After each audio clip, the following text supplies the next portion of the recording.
So today I have in two new releases from Seiko, both with beautiful dials. I was surprised when I saw them for the first time the other day. They looked a lot better in person than I expected versus the photos that were on the Seiko site when they first released.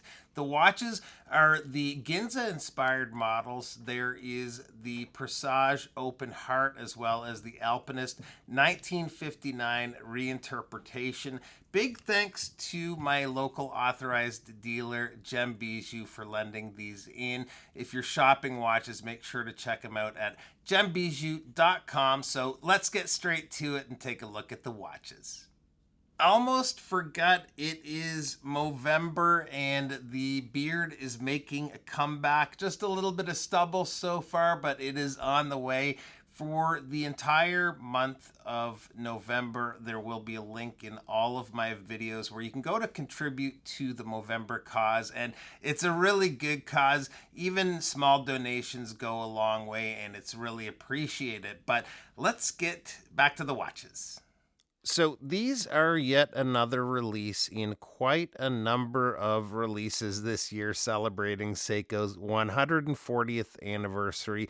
Yep, I know it's been quite the year and it's a little hard to keep up with all these releases, but the dials on these watches are gorgeous.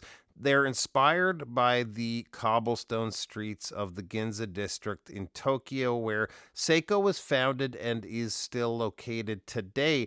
Now, straight off, I'll say the Alpinist is definitely the one I'd go for between the two. I'm not crazy about open heart watches, and especially with a dial like this, I'd rather have it mostly unobstructed. So, quick breakdown of these watches today. We'll start though with the Presage. So this watch is the more affordable of the two, and not to really compare the two watches because they are quite different other than the dial, but there is some things reflected in this price difference.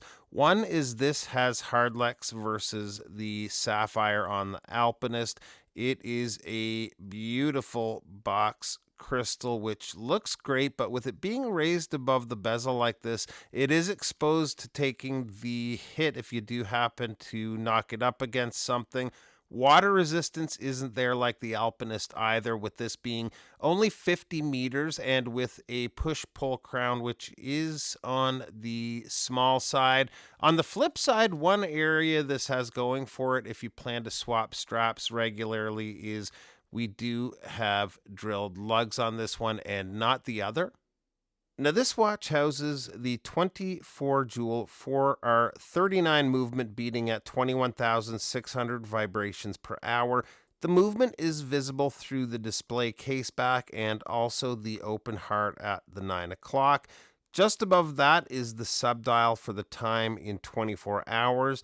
It's a nice looking watch overall, but this is in the Style 60 series of watches inspired by the Crown chronograph from 1964. And I always found it kind of weird. It's a little odd that they did a chronograph inspired watch that wasn't a chronograph. So hopefully I'm doing justice when it comes to the dial on these watches. I feel like I may not be, but I'll try a little harder when we have more dial to display with the Alpinist here in just a minute. But cost wise, this watch comes in at 575 USD. It has a case width of 40.8 millimeters. The lug to lug is 47 millimeters. Lug opening is 20 millimeters, and the thickness is 13.1 millimeters. At that size, it wears really well on my 7.25 inch wrist. So, just a quick look here at this model. I know I kind of went fast through it, so if there's any questions, reach out anytime. Here is the Alpinist again, and now we can get a little cleaner look at that dial. The light play is crazy on this thing. I hope it comes through on camera here, but this dial is stunning. Nice looking handset too, and that light blue second hand that's on both of these watches is Comparo Blue, named after Comparo Street in Ginza. It gives the watch a really nice splash of color. The case on this one comes in at 38.5 millimeters. The lug to lug is 45.9 millimeters. Lug opening is 20 millimeters and the thickness is 13.1 millimeters. This has a water resist of 200 meters. Running the watch is the 24 joule 6R35 with a power reserve of 70 hours. One thing I did notice was there's some play in the end links between the lugs. I'm not sure if everyone is having the same experience or if this is a one-off, but there's a small gap that's visible. If I push it just to one side here, you might not be able to make it out, but there is a small gap that's visible between the end link and the lugs. The bracelet is decent otherwise, and the clasp isn't bad either, but this definitely is not a highlight of the watch or anything. It feels fine on wrist, but I think I'd go for a nice leather strap if this were mine. Now, same as the limited edition Sharp Edge GMT we looked at the other day, I was surprised to find out this limited edition Alpinist is the same price as the non-limited editions at $750 USD. I wouldn't call it a bargain or anything, but I wouldn't have been surprised if it was priced a little higher.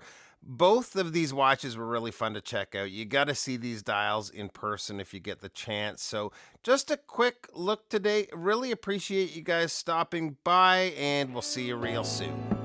Bye-bye.